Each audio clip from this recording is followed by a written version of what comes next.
নেপালে ভয়াবহ বন্যা ও ভূমিধসে অন্তত ১১২ জনের মৃত্যু হয়েছে। এছাড়া নিখোঁজ রয়েছে অনেকে। মৃতের সংখ্যা আরও বাড়তে পারে বলে আশঙ্কা করা হচ্ছে।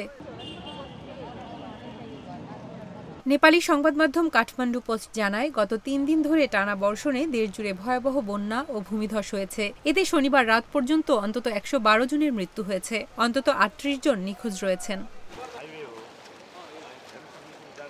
নেপালের স্বরাষ্ট্র মন্ত্রণালয়ের বিবৃতিতে বলা হয়, চলমান দুর্যোগে ৯৯ জনের মৃত্যু এবং ১০০ জন আহত হয়েছে। এছাড়া দেশটির পাঁচথার, ঝাপা, মাহোত্তারি, কাঠমান্ডু, ললিতপুর, কাভ্রে, সিন্ধুলি, ধাদিং, সিন্ধুপালচোক, দোলাখা এবং রূপান্দেহি জেলায় অন্তত ৬৮ জন নিখোঁজ রয়েছেন।